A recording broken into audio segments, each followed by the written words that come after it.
Hello friends, आज हम बात करेंगे स्ट्रक्चर यूरेथ्रा के बारे में। ये स्ट्रक्चर यूरेथ्रा के बहुत सारे ट्रीटमेंट हैं। मैं सारे ट्रीटमेंट को डिस्कस करने का कोशिश करूंगा आप लोगों के सामने। तो पहले जान लेते हैं कि यूरेथ्रा क्या होता है। यूरेथ्रा होता है यूरिनरी ब्लैडर से यूरिन बाहर आने का जो नाली होता है, उसको हम लोग बोलते हैं यूरेथ्रा व यूरेथ्रल ओपनिंग जिसको बोलते हैं। मेनली यूरेथ्रा का बहुत सारे पार्ट रहता है या सेगमेंट रहता है। मेनली मेल पर्सन में जो इसका सेगमेंट रहता है, क्या क्या रहता है? Meatus penile urethra, penile urethra, bulbar urethra, membranous urethra और प्रोस्टेटिक यूरेथ्रा। ये मेनली मेल पर्सन में देखा जाता है। ये सारे सेगमेंट में ही स्ट्रक्चर हो सकता है। अब हम लोग जानेंगे कि ये स्ट्रक्चर कैसे होता है।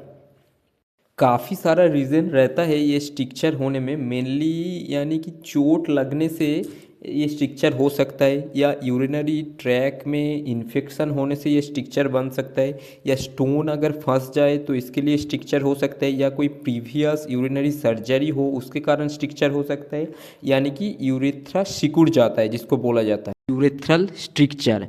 तो इसके कारण पेशेंट का यूरिनरी ब्लैडर से यूरिन बाहर आने में काफ़ी दिक्कत होता है।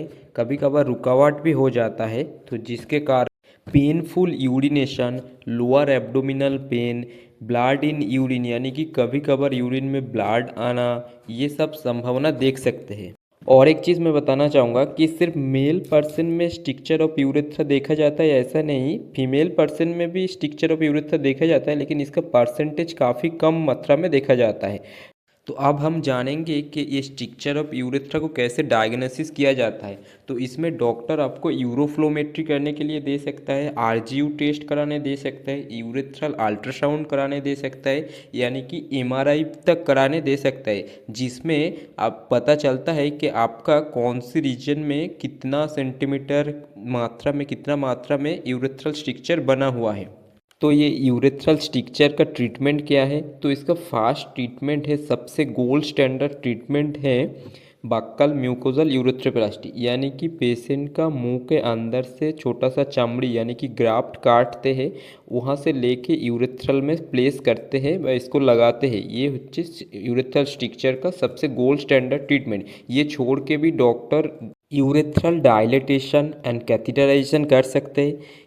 ये छोड़ के भी डॉक्टर आपका डीवीआईयू सर्जरी यानी कि ओआईयू सर्जरी कर सकते हैं। तो ये डीवीआईयू सर्जरी क्या है? डीवीआईयू सर्जरी होता है दूरबीन के थ्रू एक छोटा सा चीरा लगाते हैं यूरेथ्रल में, जहाँ पे स्ट्रक्चर बना हुआ है। स्ट्रक्चर यानी कि एक हार्ड टिश्यू की फॉर्मेशन, जहाँ पे हार्ड टिश्यू की फॉर्मेशन बना हुआ है, वहाँ पे चीरा व काट लगा सकते हैं। ये चीरा व काट दूरबीन के माध्यम से छोटा सा नाइफ से काट कर सकते हैं, या तो थूलियम लेज़र के थ्रू ये काट कर सकते हैं।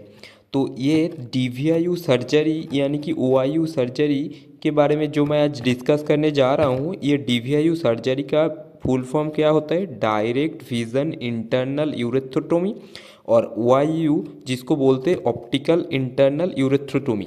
तो मैंने पहले step by step dilatation and catheterisation दिखाऊंगा, उसके बाद डायग्नोस्टिक सिस्टोस्कोपी करके यूरेथ्रा के अंदर कौन सी रीजन में स्ट्रक्चर बना हुआ है उसको देख के डीवीआईयू सर्जरी कैसे प्लेस्ड किया जाता है, तो उसका पूरा दिखाऊंगा। कैसे ट्रॉली लगाया जाता है, क्या क्या इंस्ट्रूमेंट लगता है। तो चलिए स्टार्ट करते हैं। पहले दिखा देते हैं डायलिटेशन एंड कैथेटराइजेशन कैसे किया जाता है, क्या क्या इंस्ट्रूमेंट लगते हैं।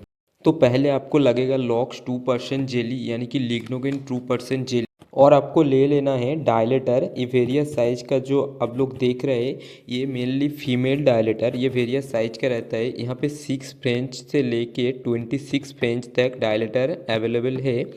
तो ये देख रहे हैं आप लोग, जो ये 6 फेंच का, ये 8 फेंच का, ये 10 फेंच का, ऐसे स्टेप बाय स्टेप डायलेटर सजा के रखा हुआ है। तो फ्रेंड्स, ये जो डायलेटर आप लोग देख रहे हैं, ये एस शेप का मेटालिक डायलेटर है। ये मेनली मेन डायलेटर है, यानी कि पुरुषों में यूज़ किया जाता है। इसका भी वेरियस साइज रहता है। ये एस शेप का है क्योंकि मेल पर्सन में जो यूरेथ्रा रहता है उसका शेप रहता है एस शेप में, तो इसीलिए ये डायलेटर एस शेप में बना हुआ है।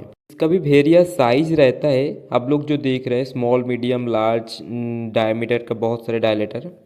तो अब आपको ले लेना है लॉक्स 2% जेली। पेशेंट का यूरेथ्रल ओपनिंग में अच्छे से लुब्रिकेट किया जाता है लॉक्स 2% जेली डाल के।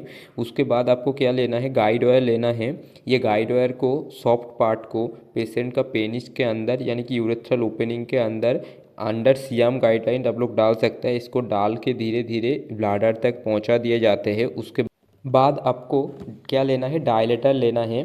साइज बाय साइज आपको डायलेटर लेना है। इसको पहले वेट किया जाता है डायलेटर को अच्छे से। उसके बाद हर डायलेटर में जेली लगाना होता है। जेली लगाने के बाद ये गाइड वायर का पीछे वाले पार्ट से अच्छे से धीरे धीरे ये डायलेटर को डाल दिया जाता है। डाल के अच्छे से यूरेथ्रा को डायलेट किया जाता है धीरे धीरे स्टेप बाय स्टेप। जैसे मैं आप लोगों को दिखा रहा हूँ ऐसे स्टेप बाय स्टेप डायलेट किया जाता है। एक साइज के बाद सेकेंड साइज का फिर डायलेटर लिया जाता है। लेने के बाद फिर से सेम वे से जेली लगाने के बाद फिर डाला जाता है उसको गाइड वायर का पीछे वाले पार्ट से। यहाँ पे मैं 2-3 डायलेटर से डायलेट करके दिखा देते हैं। इसके बाद फिर नेक्स्ट साइज का डायलेटर लिया जाता है। फिर उसमें जेली लगा के फिर उसको डाल के अच्छे से धीरे धीरे पेनिस के अंदर ऐसे रोटेटिंग मूवमेंट से पेशेंट का यूरेथ्रा को अच्छे से डायलेट किया जाता है। डायलेट करने के बाद फिर इसको निकाल लिया जाता है। देन ये गाइड वायर को फॉलो करके आपको कैथीटर कैसे प्लेस किया जाता है उसको दिखा देता हूँ। मेनली यहाँ पे सिलिकॉन कैथीटर यूज़ किया जाता है, लेकिन मैं यहाँ पे नॉर्मल कैथीटर कैसे प्लेस किया जाता है उसको मैं दिखा दे रहा हूँ।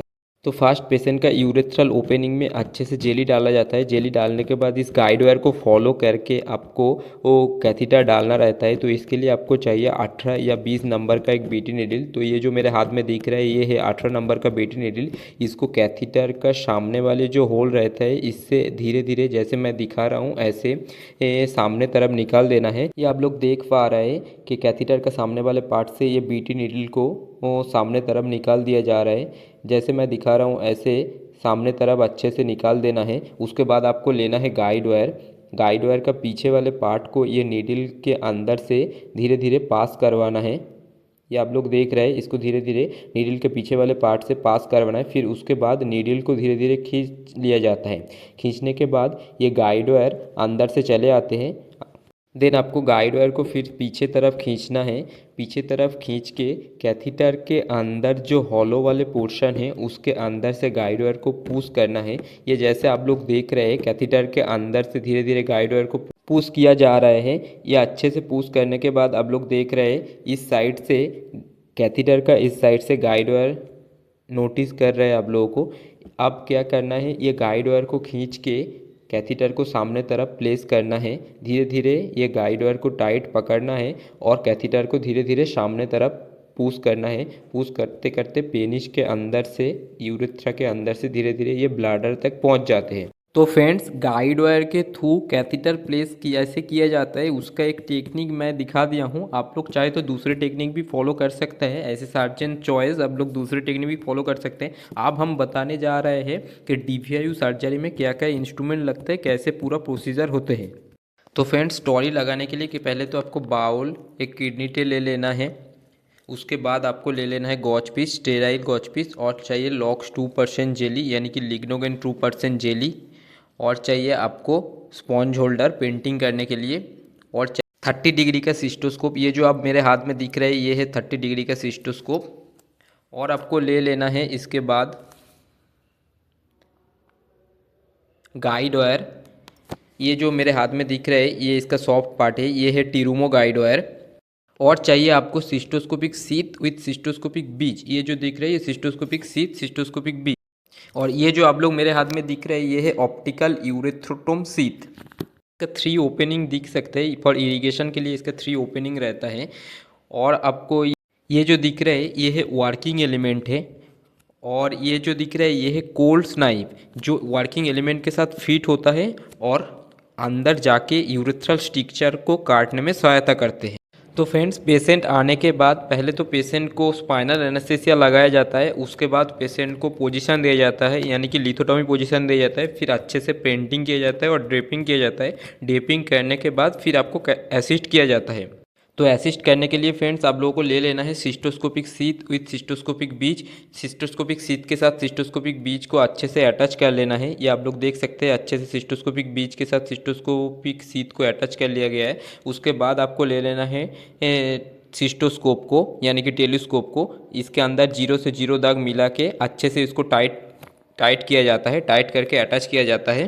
फिर आपको light source camera head attach किया जाता है। अटैच करके पेनिस के अंदर यानी कि यूरेथ्रल ओपनिंग के अंदर से सीधा चले जाता है यूरेथ्रा में, और जहाँ पे स्टिक्चर है वहाँ पे अच्छे से विजुअलाइज करते हैं। विजुअलाइज करने के बाद आपको ले लेना है यूरेटिक कैथीटर। ये जो देख रहे हैं ये है यूरेटिक कैथीटर। ये यूरेटिक कैथीटर को फिर सिस्टोस्कोपिक ब्रीच का ये जो छोटा ओपनिंग है इस ओपनिंग से सीधा धीरे धीरे अंदर डाल दिया जाता है। डालने के बाद ये सीधा पहुंच जाता है यूरेथ्रा का स्टिक्चर के अंदर। ये आप लोग देख रहे हैं ये सीधा पहुंच जाता है यूरेथ्रा के स्टिक्चर के अंदर। फिर आपको ले लेना है गाइड वायर, और गाइड वायर का सॉफ्ट वाले पार्ट को यूरेटिक कैथीटर का पीछे वाले पार्ट से धीरे धीरे ऐसे डाला जाता है। ये आप लोग देख रहे हैं ऐसे धीरे धीरे डाला जाता है। फिर गाइड वायर को पुश और यूरेटिक कैथीटर को पुल करते करते पुश पुल के थ्रू गाइड वायर को और अंदर डाला जाता है और यूरेटिक कैथीटर को धीरे धीरे बाहर निकाल लिया जाता है, जैसे आप लोग देख रहे हैं। ऐसे गाइड वायर पहुंच जाता है सीधा यूरेथ्रल स्टिक्चर के अंदर से सीधा ब्लाडर तक, और यूरेटिक कैथीटर आउट हो जाता है। फिर इसके बाद आपको क्या करना है, धीरे धीरे पुश पुल के थ्रू सिस्टोस्कोपिक सीट बीच विथ सिस्टोस्कोप को धीरे धीरे बाहर निकाल लिया जाता है और गाइड वायर यूरेथ्रल स्टिक्चर के अंदर ही रह जाते हैं। फिर आपको क्या करना है, फिर आपको ले लेना है वर्किंग एलिमेंट्स। वर्किंग एलिमेंट के साथ कोल्स नाइफ को अच्छे से फिट किया जाता है। फिट करने के बाद वर्किंग एलिमेंट का पीछे वाले पार्ट से ये टेलीस्कोप यानी कि सिस्टोस्कोप को धीरे धीरे डाला जाता है और 0 दाग से 0 दाग मैच करके इसको अटैच किया जाता है। अटैच करने के बाद फिर आपको ले लेना है ऑप्टिकल यूरेथ्रोटोम सीट। इसके साथ अच्छे से ये वर्किंग एलिमेंट को फिट किया जाता है। फिट करने के बाद ये गाइड वायर को फॉलो करके ये पूरा सिस्टम को धीरे धीरे अंदर डाला जाता है, और फिर क्या जहाँ पे स्टिक्चर बना हुआ है वहाँ पे जाके ये कोल्स नाइफ ऐसे काटते रहते हैं स्टिक्चर को, और इसका काटने का डायरेक्शन 12 o'clock के अपर साइड तब तक काटते रहते हैं जब तक ना एक हेल्दी यूरेथ्रा दिख जाता है। तो आप लोगों को तो फ्रेंड्स यूरेथ्रा के अंदर ये कैसे काम करते हैं उसका एक छोटा वीडियो क्लिप आप लोगों को दिखा देते हैं।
तो फ्रेंड्स ऐसे पूरा प्रोसीजर कंप्लीट होता है। फिर उसके बाद सीट बीच और गाइड वायर को बाहर निकाल लिया जाता है और उसके बाद कैथीटर डाला जाता है। कैथीटर डालने के बाद पूरा प्रोसीजर कंप्लीट होता है।